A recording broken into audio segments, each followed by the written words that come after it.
Sig nærmer tiden, da jeg må væk. Jeg hører vinterens stemme. Ti også jeg er kun her på træk og haver anden steds hjemme. Jeg vidste længe jeg skal herfra, det hjertet ikke betynger, og derfor lige glad nu og da på gennemrejsen jeg synger. Jeg skulle sunget lidt mere, måske vel også lidt bedre, men mørke dage jeg måtte se, og storme rev mine fjedre.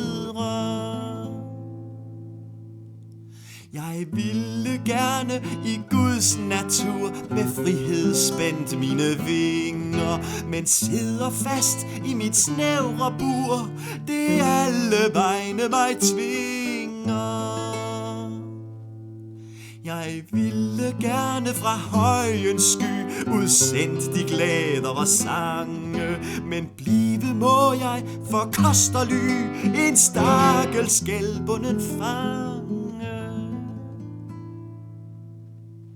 Tit ligevel til en smule trøst jeg ud af fængslet titter, og sender stundom min vemods røst med længsel gennem mit gitter. Lyt og vandre til denne sang, lidt af din vej du hed træde. Gud ved, måske det er sidste gang du hører livsfangen kvæde. Mig bæres for som ret snart i kvæld, at gitterværket vil briste. Til kvidre vil jeg et ømt farvel. Måske det bliver det sidste.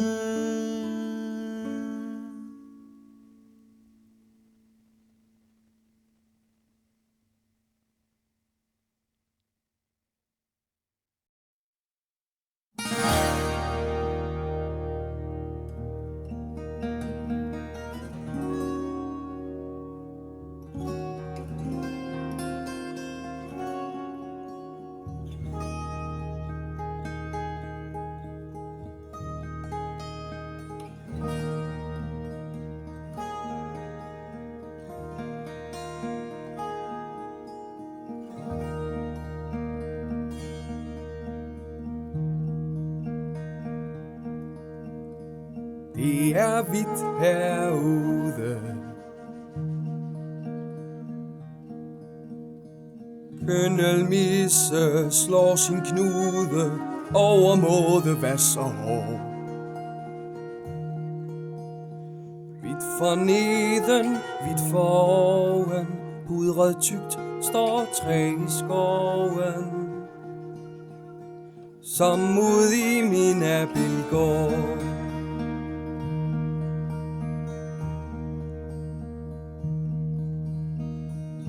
Tyst herude. Kun med sægte pik på rude melder sig den små musvit. Der er ingen fugl som synger, finken kun på kvisten gynger. Ser sig om og vipper lidt.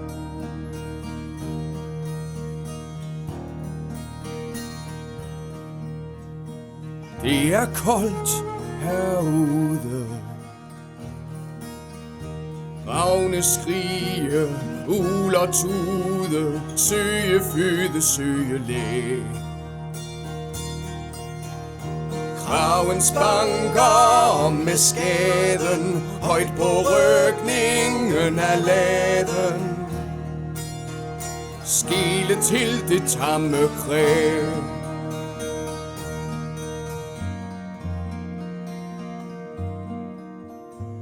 Hanen sig opsvinger. på en snemand sine vinger klaskende han sammenslår. Rummer halsen stolt og galer, hvad munds tro han vil, den praler. Hvis endda om tø han spår.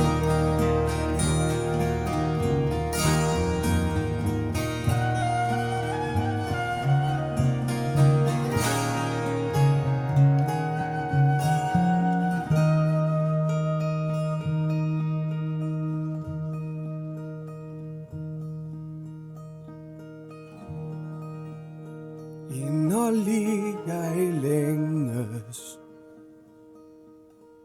efter vor, men vintren strenges atter vinden om til nord. Kom sydvest som frosten tvinger, kom med dine togevinger. Kom og løs den bunde jord.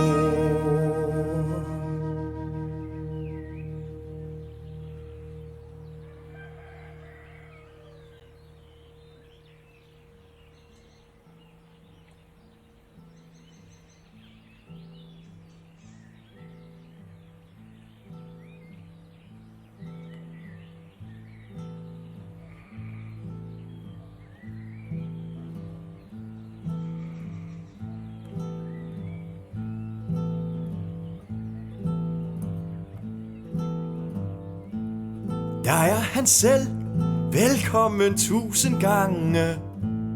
Min yndling, du som overvinder vange. Tør vække forårs lyst.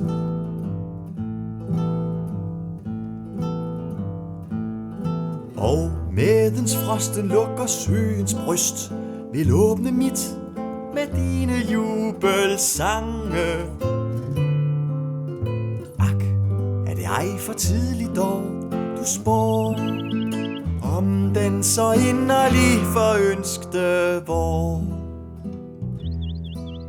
For tidligt jubilerer, hvis vintren endnu engang triumferer. Du vist nok for din spådom tak for. Dog nej, syng ligevel, du vakre digter. Du spår så skønt, om og din spådom svigter. Om af forsagte sind går alle glæder ud, og frygten ind. Du forfærdet, dog forhåbet figter. Ret så, min ven, i vinterstorme just. Man synger bedst om sommerens sefyrpust. I nattens skygger dunkle, om morgen diamanterne, der funkle. I skummet af skinfakses åndebrust. Med glædes sang, du hilser morgenrøden. Helt ubekymret om den bringer føden. Hver aftenstund med sang du synker hen til roligt blund. Ved midnat kvæderlige ufortrøden. Du synger når du kommer, når du går. Ret så, hvorfor i høst ej som i vår. Når vandretimen lyder i det farvel, du sommerlivet byder. Du lige frejdigt afskedstrillen slår.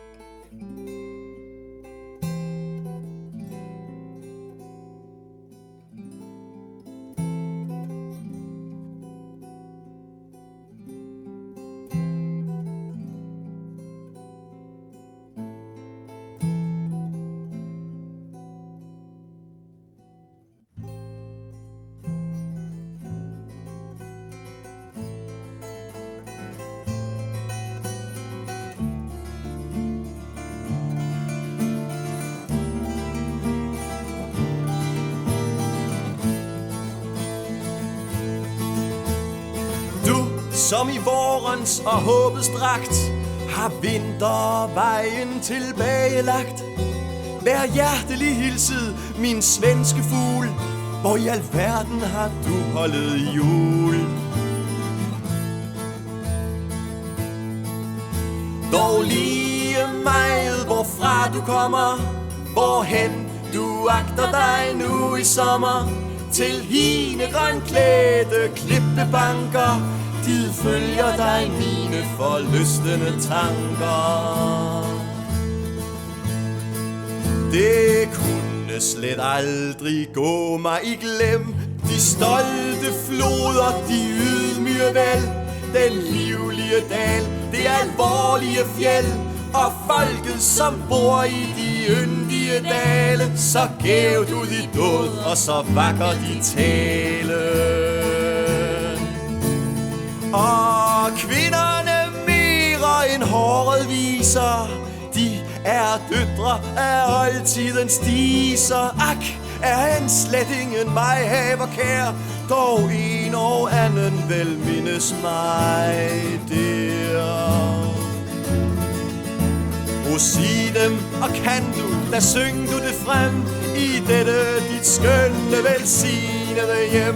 Der bor en mand på de jyske bange, han digter eventyr, digter sange. Ham kommer ved blikket mod Sveas kyst, en tåre i øjet, et suk i hans bryst.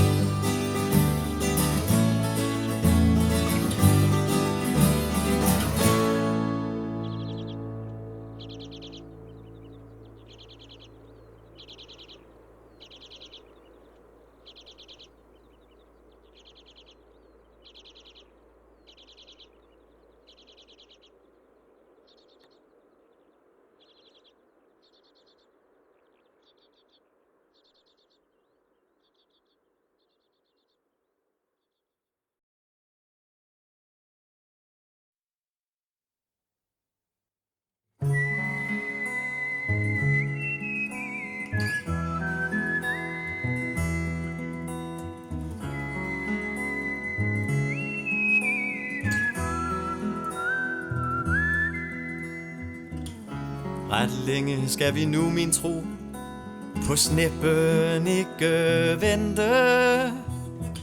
Der er hans rejsefælle jo, den tyveknægt, den glente. En tyv, det burde du min sandt bevise først til fulde. Hvis man i gerningen mig fandt, jeg aldrig nægte skulle.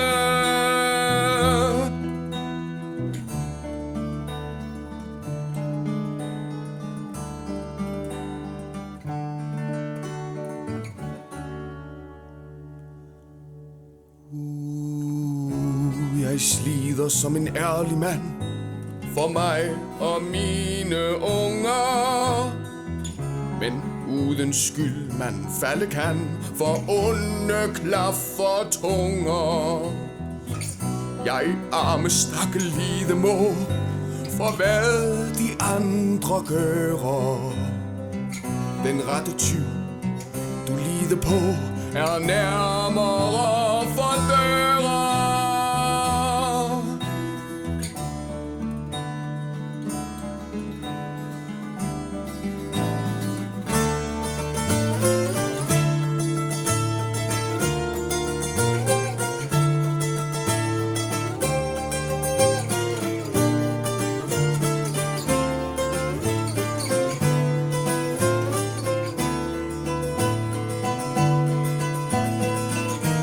Kan du tro mig, om du vil, men det er storken, kære.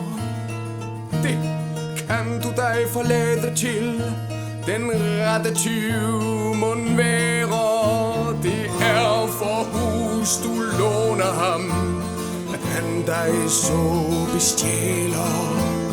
Han har bidt hovedet af skam, er både tyv og hæler.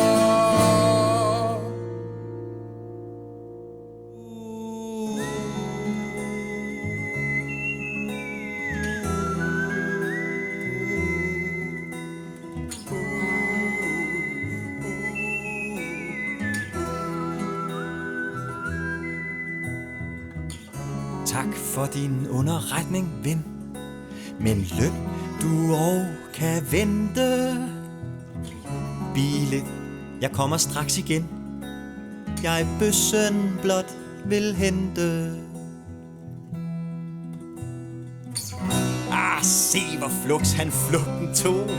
Den gamle skælm, den glendte. Uenyttig er han dog. Bagtaler folk for intet.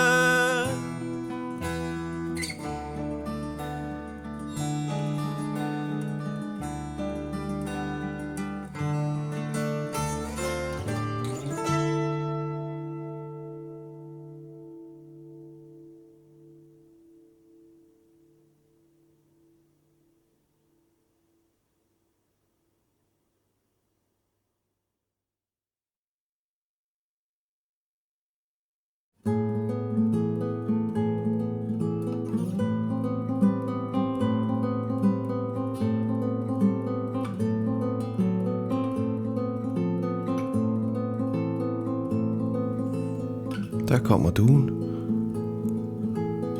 den blysomme fugl, og søger i skoven det tætteste skjul. For trofaste elskov, i huslige ro, for familieglæder, i lønlige bo.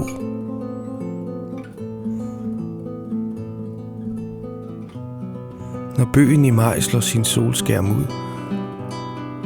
du sidder derude med kælende brud. Jeg hører din ømme kærlighedsrøst og mindes mit eget hjertes lyst.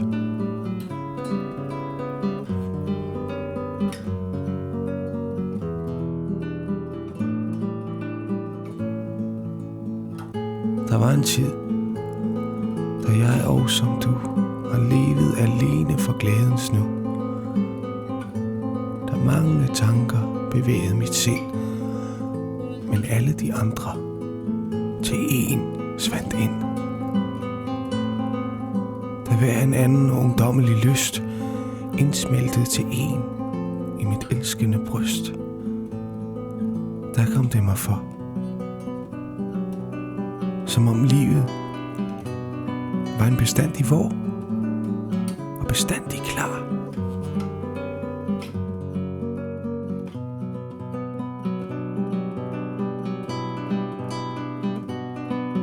At alle de friske blomster jeg så engang skulle visne.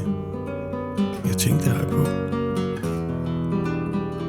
Jeg tænkte ej på, at skovens pragt engang måtte skiftes med vinterdragt. Ej, at din forelskede kuren engang ville tie, som al anden fuglesang. Og ak, jeg tænkte end mindre på,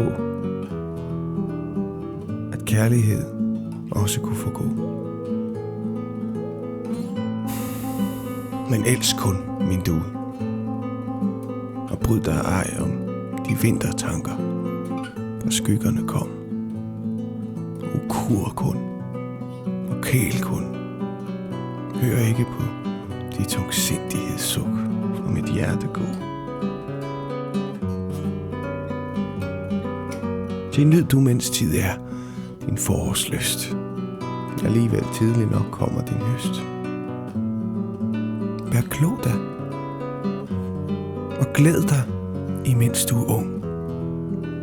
Den sildige anger er bitter og tung. Når vinteren kommer, så kold og så hård, du flytter jo dog til en anden vor.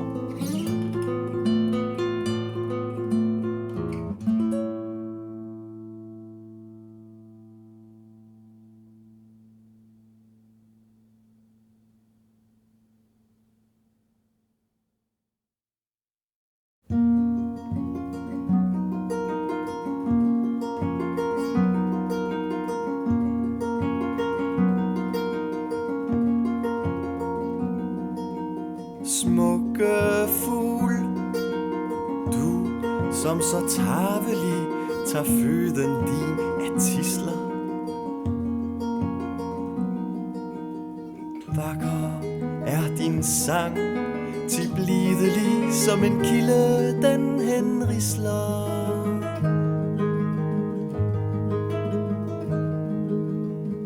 Men hvis lige en kost, hvor lides kan du dog lyst til sangen finde. Kan en digter da ved brød og vand lad digteren rinde.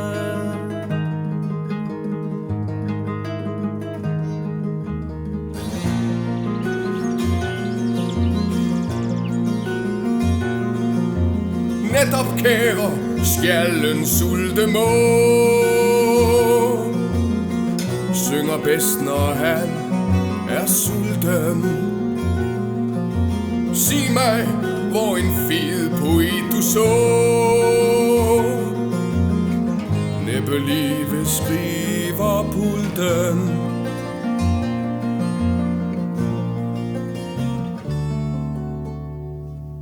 Det forstår sig sulte rent ihjel.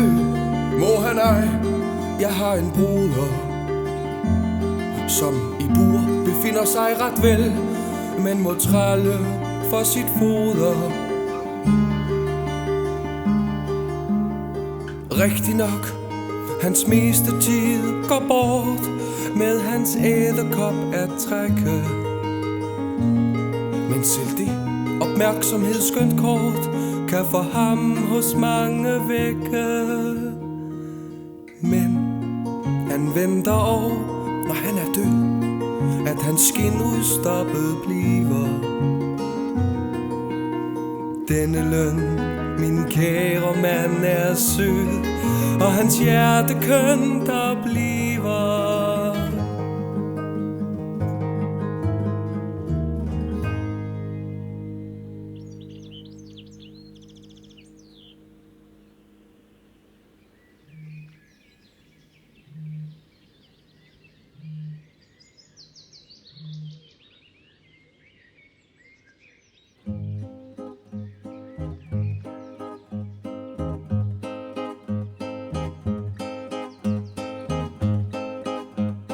Hør, hvilket suk, det hæver sig og dør. Lige en basunes i søens vislende rør.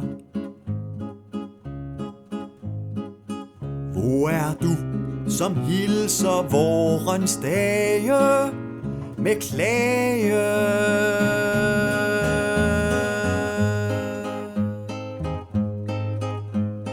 Nej, hvad du hører klage er det ej. I elegier aleneste bejler nu jeg. Hvorfor kan man ej i suk udtrykke sin lykke? Der er lykke mere end du vil tro i umisunde, stille, lønlige bo. Ikke alle suk og tårer glide af kvide.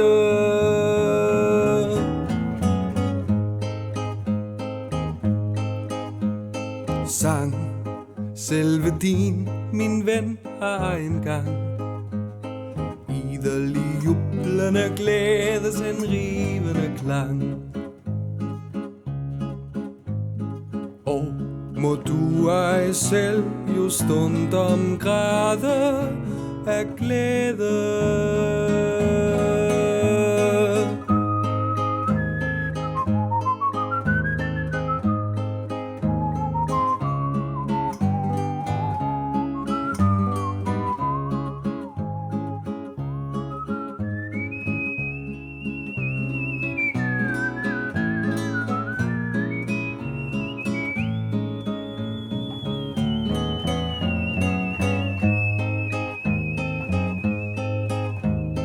Tit om lyksalighed på jorden hvidt Lede i mennesker findes som oftest lidt.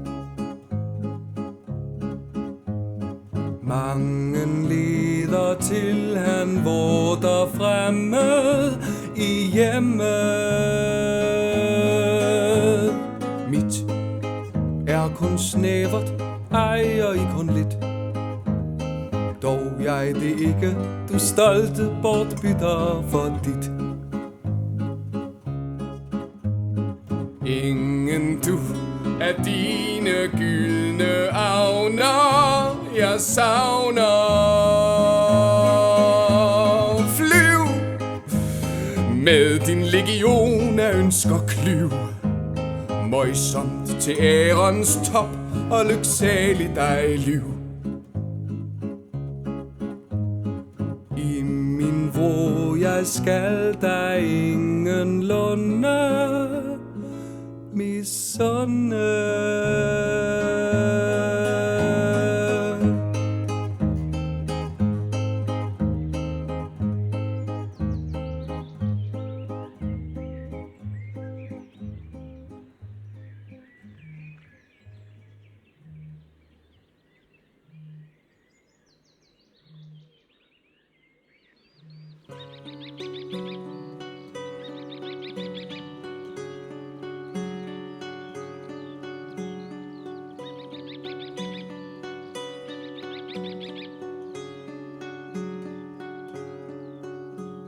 En falk, ja nu er den tid forbi. Du red i kongefølge. Vel æs du nu er der fattig, dog fri, kan der i skoven dølge.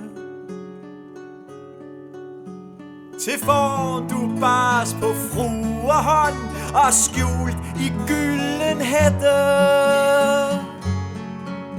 De ville dig smykke med rosenbånd, men dog i fængsel sætte. Dog var det ej bedre, da herlig musik omkring dig munde skingre. Da føden fra herre og bord du fik, og klap af rosenfingre. Den ædle hest og den trofaste hund fik hug, når du fik æde. Og du var som gæst i den grønne lund, når prinser gik til sæde. Al denne glimrende lykke forvist, jeg under nat og galen, giver ej af min rede den mindste kvist. For hele riddersalen jeg giver hende ikke en dråbe vand, for vin er gyldne bær. Og er jeg end også en fattig mand, mit eget bord mig kværer. Bøj du kun for stormanden dybt din ryg, når du hans køkken lugter. Om der til eftermad vanker lidt stry, kys riset som dig tugter. Sæt dig kun til nat og galen i bur, og syng når herren byder. Jeg svinger mig ud i den vilde natur, og fattig frihed nyder.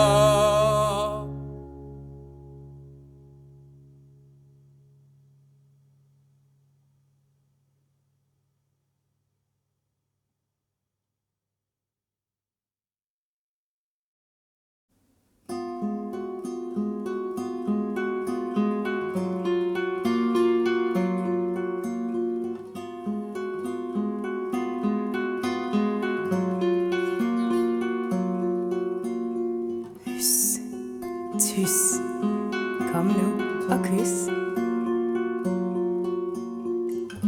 Tag mig, drag mig, ej mere beklag dig over min kulde, til nu er jeg varm. Kom da, du hulle, og synk til min barm.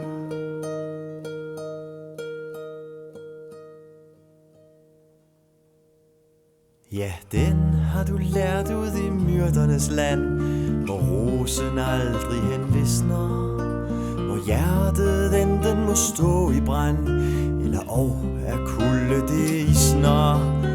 Hvad vil du med sådan en elskov her? En ild som Vesuvio tænder. Her have vi mindre, men længere kær, men her er ingen som brænder.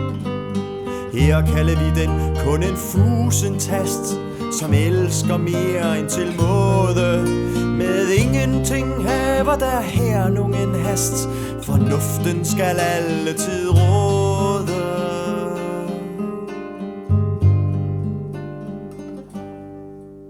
Her er så meget andet, som først skal tages i nøje betragtning. Man slukker ej heller sin elskovs tørst, før venner har givet agtning. Så snart vi nu synes det nok kan gå an, og begge er tjent med partiet, så bliver de unge folk kone og mand, hvis ikke man har sig forbiet. Og når de så bliver til hverandre vandt, og kønt forliges der siden, jeg virkelig en gang imellem fandt, at kærlighed kommer med tiden.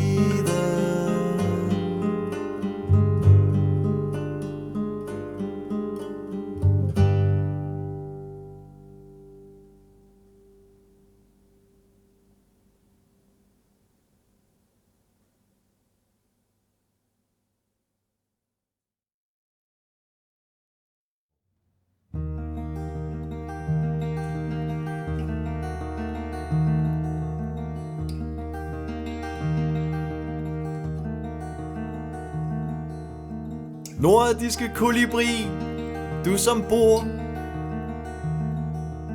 Ingen ved jo næsten hvor. Er det lige et glimt af dig, man ser? Det er nyt, som sjældent sker.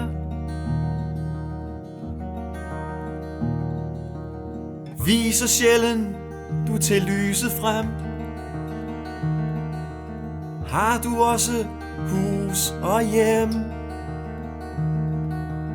Har du lille også børn og viv til din søde tidsfordriv?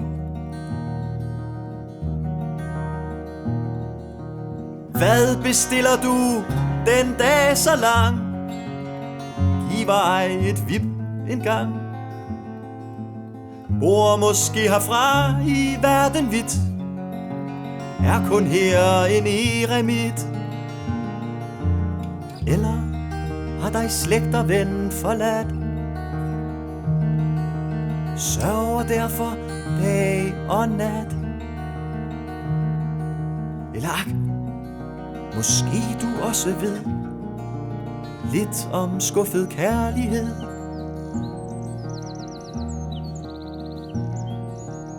Jordmonark, du ser så stoltelig fra din højhed ned på mig. Sand lyksalighed, din visdom tror, kun i glans og færdsel bor. Sig mig i dit eget lange liv, hvad er vel din tids fordriv? Drømme skønt om magt og herlighed, bygge op og rive ned. Sætte dig et mål du aldrig når, kæmpe om et potteskår. Store herrer, ynk kun ikke mig, jeg misunder ikke dig. Bad dig, brænd dig kun i ærens sol, tumle dig fra pol til pol. Inden dog du træl af magt og guld, er I kun en seng af muld.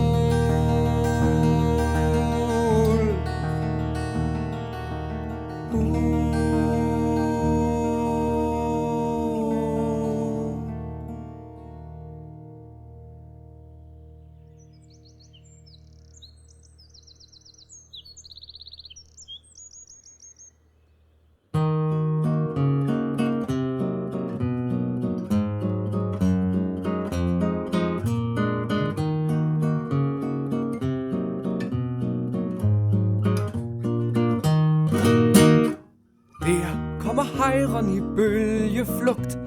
Velkommen skal han være, og rigtig nok synger han ikke smukt. Har ingen skønne fjer. Rigtig nok har han et slet renommé for visse 20 ranker. Fiskeren vil ham nødigen se, kun på hans død han tænker. Men jeg tænker på den yndige ø, hvor han sin rede bygger. Den ligger i Christian den 4. sø, dybt under bøgeskygger. Jeg tænker mig hen i den venlige by, der klynger sig til skoven, når solen går frem af sin morgensky og klart forgylder vågen. Jeg tænker mig ind i den fremfarne tid, da kongesønnen øvede de kræfter, som siden i blodige strid hans mange fjender prøvede. Der var der et liv i den lille stad, der var der liv på søen, når kongelig styrmand ved roret sad og for om Æbeløen. Jeg tænker i tiden mig længere ind på hine trængselsdage, da nørrerigsmanden med heltesind drev fremmed vold tilbage. Jeg tænker i tiden mig længere op, og på hende kongemoder, der værvede med liden trofaste trop om sine unge poder.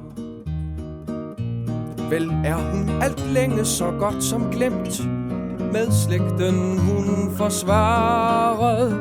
Ej vides, hvor Ebbesens lig er gemt, hans dåd kun er bevaret. Vel ligger det prægtige slot i grus, hvor Christian holdte festen.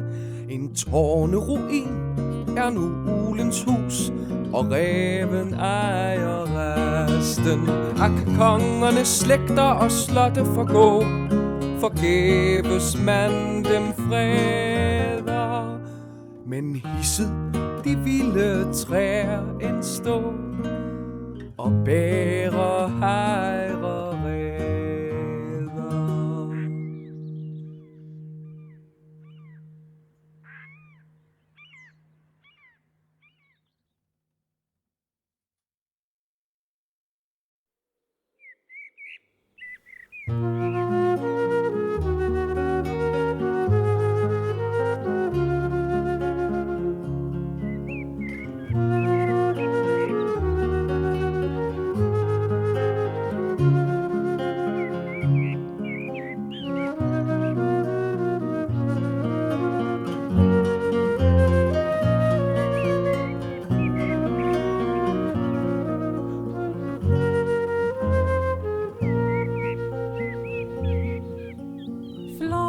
Toner elskov som er bløde, når mit hjerte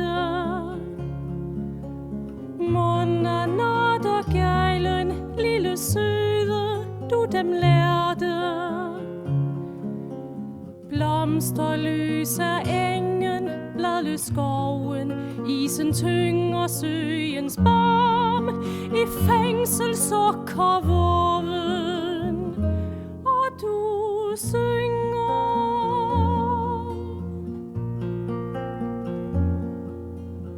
Dine sange du om vårens glæder viser korte, før en mark og skov bær vårens klæder, er du borte. Er det sandt, går du til Norges kolde bjergetoppe? Kan vel den ganske sommer holde dig deroppe?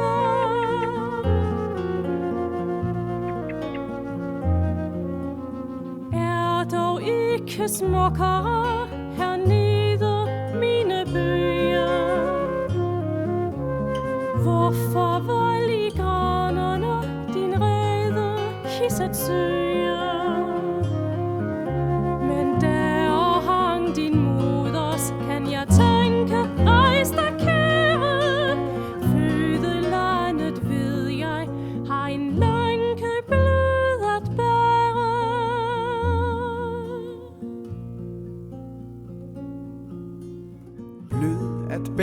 bære, ja, men hård at bryde, tung at kaste.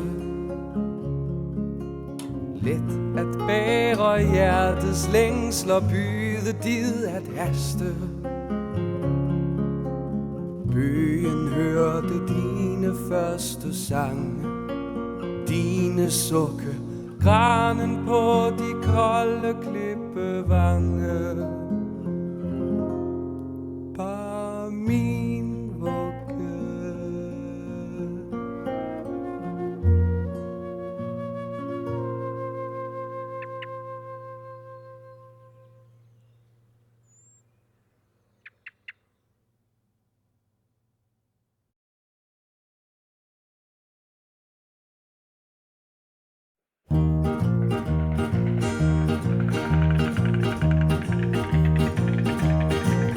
Hildemænd, husets allerældste ven.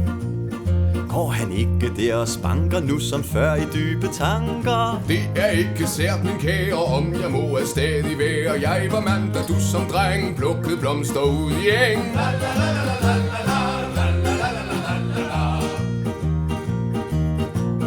Det er sandt. Jeg erindrer også grænt, hvad min moder da mig sagde, du små børn fra ingen bragte. Nu kan vist nok ingen mere dig med sådan snak fixere. Ældre er du, kan jeg se, er du også klogere.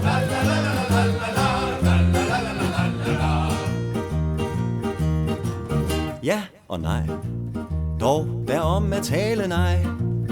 Lad os snakke nu om andet, hvor står til i Sønderlandet. Næsten som det altid plejer, sund forstand slet intet vejer. Stedse man forsvinde ser, dyd og penge mere og mere. Stedse man forsvinde ser, dyd og penge mere og mere. Guld og dyd, følges disse ad i syd. Hver er Gud for sig, så siger man i disse Nordens riger. Disse har man ikke stater, men alene potentater. En kun klædt i purpur står, resten ud i lænker går. En kun klædt i purpur står, resten ud i lænker går. Det var slemt, hvis det ellers ej er skæmt. Her regerer ikke kun loven, frihed går bag selve ploven. Anstrøg af religionen hører hisse nu til tonen. Småfolk tro en smule mere, filosofen dem belærer.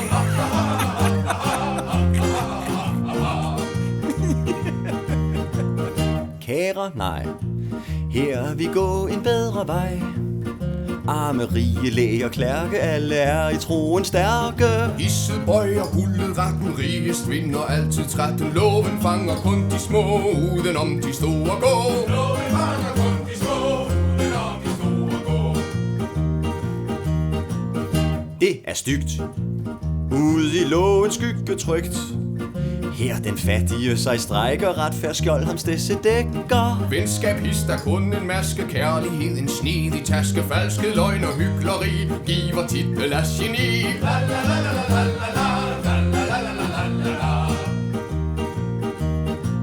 Fy for skam, manden i sindet bliver gram. Hvis så meget en løgn at høre, stoppe vil jeg nu mit øre. Fy for skam, han i sindet bliver gram. Hvis så meget en løgn at høre, stoppe vil han nu sit øre.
Min søn, om du vil i verden frem, så kuk. Hvad enten du finder den god eller slem, kun kuk. Om den går frem, om den går tilbage, den lige let, du der altid tage. Med smil og med latter, syng højt og syng atter, kuk, kuk.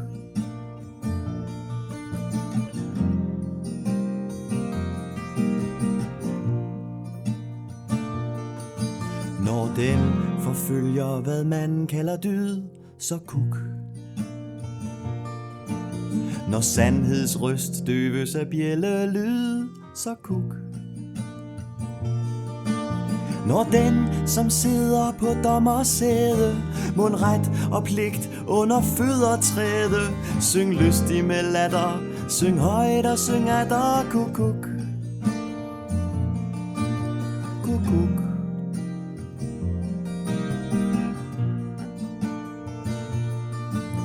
Den lærte fanger i tårer sin løn og suk.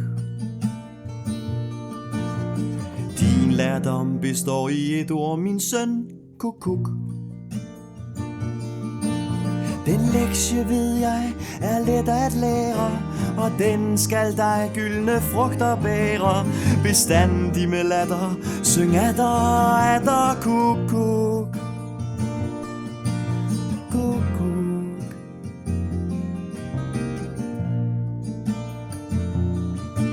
Vær dog en kun trættes du aldrig ved dit kuk.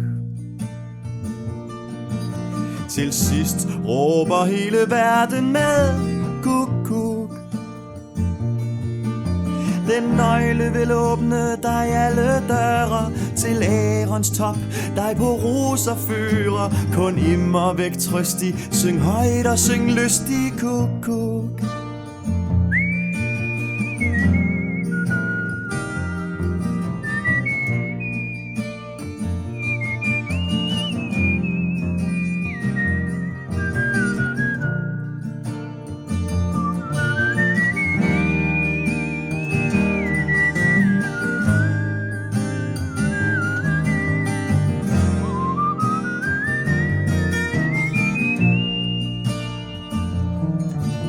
Vær skælm og kældring, men glem blot dig dit kuk. Dit øre for jammeren på din vej kun luk. Du klager og bønner, kun møde med latter. Jo mere de græde, jo mere du skrætter. Frisk op du og bryst dig, syng højt du og lystig, kuk, kuk. Beskeden for tjeneste, kæmpe mod savn med suk. Du råbe bestandigt på eget navn, kuk, kuk. Du aldrig for egen familie svede, men læg din æg du i andres rede. Lad andre dig fore, dig selv du kun morer, kuk, kuk. Kuk, kuk.